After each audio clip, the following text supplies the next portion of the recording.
అందరికీ నమస్కారం అండి.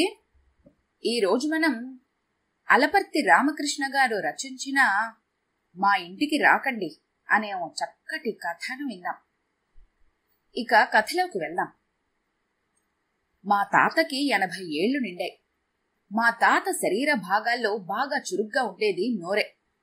శరీరంలో అన్ని భాగాలు పనిచేయమని మొండికేసిన మా తాత నోటికి దడిసి ఏదో అలా లాక్కొస్తున్నాయి ముసలాయన్ని. ఆయన IAS ఉద్యోగం కూడా నోరు మరింత పదునెక్కడానికి దోహదపడింది. తాత పేరు జోగయ్య. IAS అధికారి కాగానే జోగిరావు అని పేరు మార్చుకున్నాడు. ఆ పేరును మరింత షార్ట్ కట్ చేసి జోగా IAS అని నేమ్ బోర్డు మీద రాయించుకున్నాడు. వారం రోజుల నుంచి మంచం మీద నుంచి లేవటం లేదు. మంచానికి అతుక్కుపోయి ఉండే తాతగారిని నాన్న హాస్పిటల్కి తీసుకెళ్లి పరీక్షలు చేయించాడు. డాక్టర్ గారు ఏమన్నారు తాత? హాస్పిటల్ నుంచి తాతగారు ఇంటికొచ్చాక అడిగాను. మరో 3 వారాల కంటే బతకనురా. కిడ్నీలు పనిచేయటం లేదు. ఎడమ కాలులోని ఆర్టరీస్లో బ్లడ్ క్లాట్ అయింది. గాంగ్రీన్ వచ్చే ప్రమాదం ఉంది. కాలు తీసేస్తారేమో. అయిన వాళ్ళందరికీ ఫోన్ చెయ్యు. అందరూ వచ్చి చూసెళ్తారు. నా అంతిమయాత్ర సింపుల్గా ఉండాలిరా. ఆర్భాటం వద్దు. నవ్వుతూ పంపించండి. పేపర్లో సంతాప ప్రకటనలొద్దు. Not a stone should tell I am buried. I should go unlamented అన్నాడు తాత. తాత చనిపోతాడనే ఊహే భరించలేకపోయాను. నీకేమీ కాదు తాత. 3 ఏళ్ల క్రిందట డాక్టర్లు ఇలానే అన్నారు. వారం రోజుల కంటే బ్రతకవని చెప్పారు. అయినా సెకండ్ ఇన్నింగ్స్ లో బ్యాటింగ్ బాగానే చేస్తున్నావు తాత అన్నాను తాత చెయ్యి నిమురుతూ. అది కాదురా బాబు. నిజంగా నేను చనిపోతాననుకున్నావా? అందరినీ ఏడిపించిగాని వెళ్ళను. నేను చనిపోయే స్థితిలో ఉన్నానంటే అందరిలో సానుభూతి పెరుగుతుంది. అందరూ జాలిగా నా వైపు చూస్తుంటే నాకు నవ్వు వస్తుంది. నాకిష్టమైన వంటకాలు పుస్తకాలు తెచ్చిస్తారు అన్నాడు ఆయన. నా మనసు మాత్రం స్థిమిత పడలేదు. తాత చివరి రోజులు తలుచుకునేసరికి దుఃఖం పొర్లుకొచ్చింది. నవ్వుతూ బ్రతకాలరా వెధవాయ్, చివరి క్షణం వరకు. నేనన్నానని నిజంగా పేపర్ ప్రకటన ఇవ్వకుండా ఉండేవు. రాష్ట్రం అంతా నేను చనిపోయానని తెలియాలంటే ప్రకటన ఇవ్వాల్సిందే కదా. మా తాతగారికి ఇటువంటివి ఇష్టం లేదు. అయినా ఇస్తున్నాను అని పేపర్లో ప్రకటించాలి. తెలిసిందా అన్నాడు మా తాత నవ్వుతూ. డాక్టర్ వచ్చాడు చెకప్ చేయటానికి. ఎడమకాలు పూర్తిగా పాడయింది. కాలు కదపలేరు. పెద్ద వయసు కదా. ఆర్టరీస్లో బ్లడ్ క్లాట్ ఏర్పడటం సహజం. వయసు మీద పడే కొద్దీ శరీరం డికేయింగ్ ప్రాసెస్ లో ఉంటుంది అన్నాడు డాక్టరు. నా 2 కాళ్లకు ఒకే వయసు కదండి, మరి ఒక్క కాలు పనిచేయటం లేదే అన్నాడు తాత. ఏం సమాధానం చెప్పాలో తెలియక మౌనంగా ఉండిపోయాడు డాక్టరు 2 క్షణాలు. మీ బాడీలో వాటర్ తక్కువగా ఉంది అన్నాడు డాక్టర్ రిపోర్టు చూస్తూ. అయ్యో, రోజు విస్కీలో వాటర్ కలుపుకోకుండా తాగేస్తూ ఉంటాను అన్నాడు తాత ముసిముసి నవ్వులు నవ్వుతూ. You are very sportive. రోగి అలానే ఉండాలి అన్నాడు డాక్టర్ గారు. నా శరీరానికే రోగ లక్షణాలు గాని నా మనసు ఎప్పుడూ యాక్టివ్ గానే ఉంటుందండి. ఈ ఒక్క విషయం తాత కరెక్ట్ గా చెప్పాడు అనిపించింది. పెద్ద పెద్ద పోస్టుల్లో చేసి రిటైర్ అవ్వడంతో టీవీ ఛానల్స్ వాళ్ళొచ్చారు మా తాతతో ఇంటర్వ్యూ కోసం. చనిపోబోతున్నానని తెలిసి మీ అనుభవం ఏమిటి? ఓ టీవీ ఛానల్ రిపోర్టర్ అడిగింది. నేను కష్టపడి సంపాదించిందంతా మా గాడిద కొడుక్కి వెళ్తుందని ఒకటే విచారం అన్నాడు తాత నవ్వుతూ నా వైపు వేలు చూపించి. టీవీ కెమెరాలు నా వైపు తిరిగాయి. మా తాత మీద కోపం వచ్చింది. తమాయించుకున్నాను. చనిపోబోతున్నారని తెలిసి భయపడుతున్నారా? మరో రిపోర్టర్ అడిగాడు తాతను. Dying is very important part of life. I'm enjoying the stage. Life and death గూర్చి మీ అభిప్రాయం ఏమిటి? నాకు తెలిస్తే కదా మీకు చెప్పడానికి. మీరు ఎటూ చనిపోయాక నా దగ్గరికి వస్తారుగా, అక్కడ మాట్లాడుకుందాం. ముసలాయన మాటలకు అందరూ నవ్వుకున్నారు. 80 ఏళ్ల వయసులో కూడా మీ మెదడు షార్ప్గా ఉంది. మీరు చనిపోయాక మీ మెదడును ఎవరికన్నా ట్రాన్స్ప్లాంట్ చేస్తామంటే వైద్యులకు అనుమతిస్తారా? ఓ రిపోర్టర్ అడిగాడు. సైంటిస్టులు IASలు వాళ్ల బుర్రలను పూర్తి స్థాయిలో వినియోగించుకుంటారు. చివరి దశలో మెదడులో తెలివితేటల గుజ్జు తక్కువగా ఉంటుంది. అదే పొలిటీషియన్స్ మెదడైతే చెక్కు చెదరకుండా ఉంటుంది. ఎందుకంటే పొలిటీషియన్ మెదడును ఉపయోగించడు. మళ్లీ నవ్వారు అందరూ. టీ తాగేసి టీవీ ఛానల్స్ వాళ్లు వెళ్లిపోయారు. నలుగురు ముందు నన్ను గాడిద కొడుకని ఎందుకన్నావు? మా తాత వైపు గుర్రుగా చూస్తూ అడిగాను. పిచ్చి వెధహాయ్, మీ నాన్నను నేను ఎప్పుడూ గాడిద, చెమట గాడిద అని అంటూ ఉంటాను కదా. ఆ గాడిద కొడుకు కదా నువ్వు. నిన్ను అనలేదు, మీ నాన్న సంగతి చెప్పాను. నా భుజం మీద చెయ్యేసి ఆప్యాయంగా నిమురుతూ అన్నాడు తాత. మా నాన్నని తిట్టడం నాకు బాగా సంతోషాన్ని కలిగించింది. అడిగినప్పుడు డబ్బులు ఇవ్వడు మా బాబు. ఉరై, బుచ్చమ్మకు ఫోన్ చేయరా అన్నాడు మా తాత ఓ రోజు ఉదయాన్నే. బుచ్చమ్మ మా తాత ఆరాధ్య దేవత. ఆమెనే పెళ్లి చేసుకోవాలి అనుకున్నాడు గాని ఏ కారణం చేతో తప్పిపోయింది. ఆమె తన వలపుల రాణి అని చెబుతూ ఉంటాడు. ఆమెను పెళ్లి చేసుకున్నట్లయితే దెయ్యం అనేవాడేమో. నిజమో ఒట్టిదో గాని చాలా ప్రేమ కథలు చెబుతూ ఉంటాడు తాత మంచి మూడ్లో ఉన్నప్పుడు. బుచ్చమ్మ మొగుడు మా తాతకి స్నేహితుడే. బెంగళూరు క్యాంపుకి వెళ్తున్నానని చెప్పాట. నిజమేననుకుని రాత్రిపూట బుచ్చమ్మ ఇంటి తలుపు తట్టాడట మా తాత. తలుపు తెరవగానే ఎదురుగా కనిపించిన స్నేహితుడిని చూసి, నమ్మక ద్రోహి, స్నేహితుడినే మోసం చేస్తావా అని అడిగాడట రివర్స్ గేర్లో. ఏమిట్రా అంటూ అర్థం కానట్టు చూశాడు ఆ స్నేహితుడు. ఊరికి వెళ్తున్నానని చెప్పి వెళ్లకుండా ఇంట్లో తిష్ట వేస్తావా? స్నేహితుడికి అబద్ధం ఎందుకు చెప్పావు? అనవసరంగా సెంటు బాటిల్ కొన్నాను అన్నాడట మా తాత.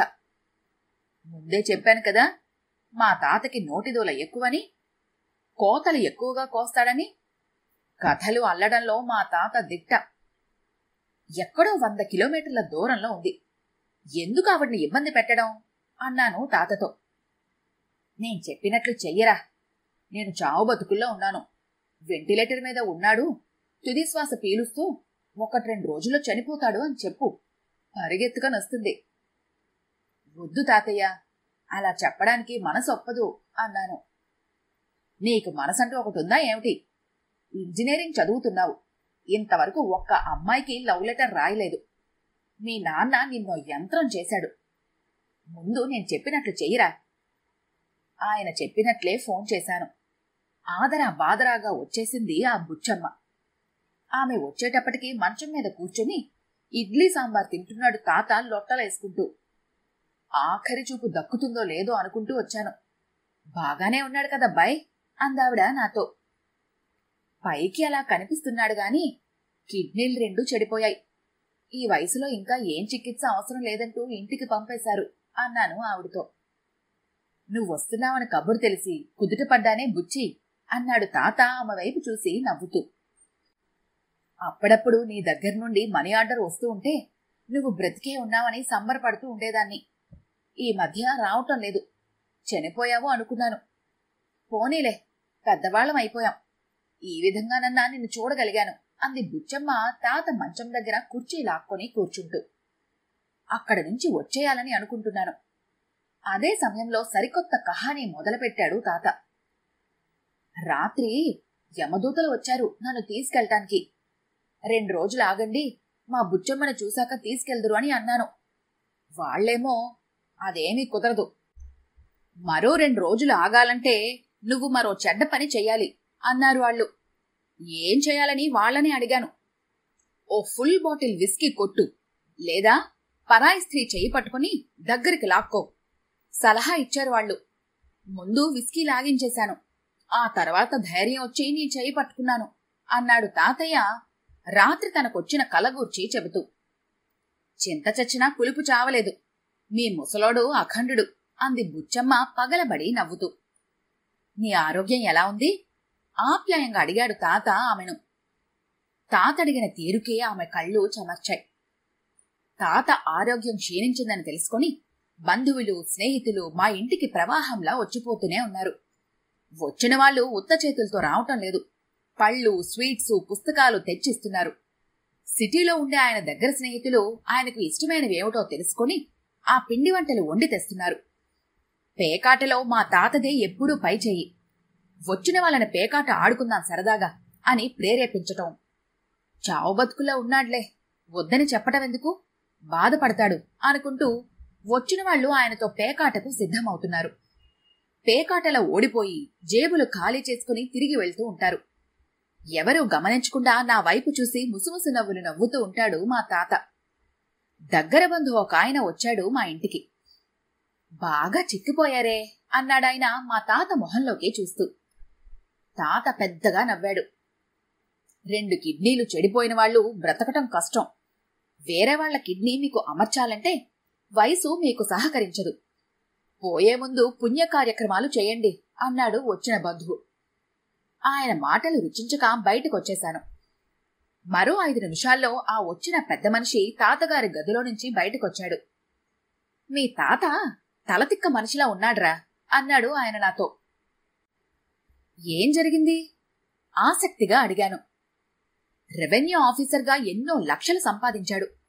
ఆ డబ్బంతా ఏం చేశాడు?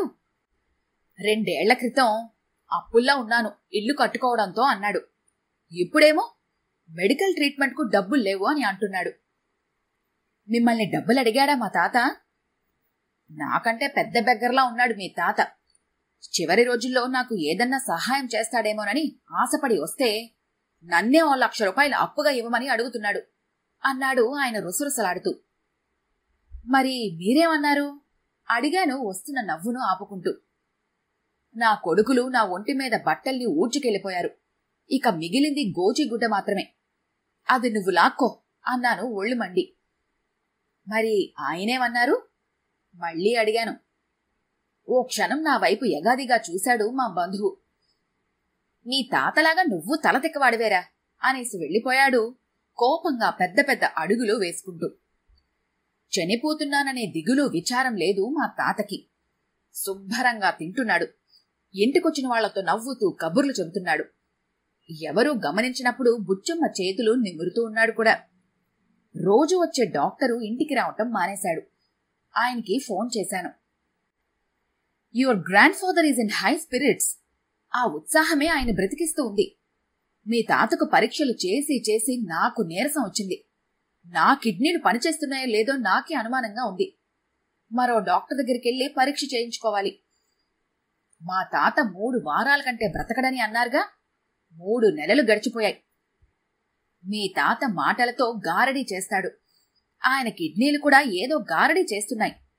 ఇప్పుడేంటో బానే పనిచేస్తున్నాయి అన్నాడు డాక్టర్ గారు. రోజు వచ్చే ఫోన్ కాల్స్ రిసీవ్ చేసుకోవటం పెద్ద ఇబ్బందిగా మారింది మాకు. 5 నిమిషాలకొక ఫోన్ కాల్. ఎలా ఉంది మీ తాతగారికి? డాక్టర్ గారు ఏమంటున్నారు? గాంగ్రీన్ వచ్చిన కాలు తీసేయాలంటున్నారా? వీలునామా ఏమన్నా రాశాడా?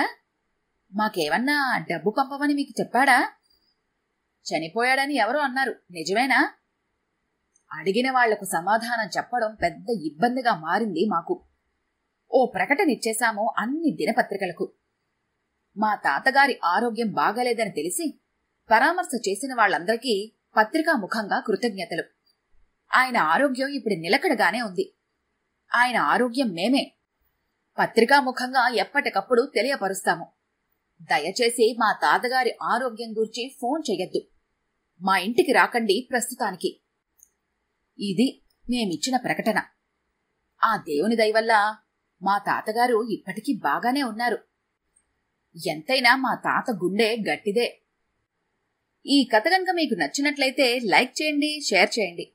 మరిన్ని ఇంట్రెస్టింగ్ కథల కోసం మా ఛానల్ని తప్పకుండా సబ్స్క్రైబ్ చేసుకోండి.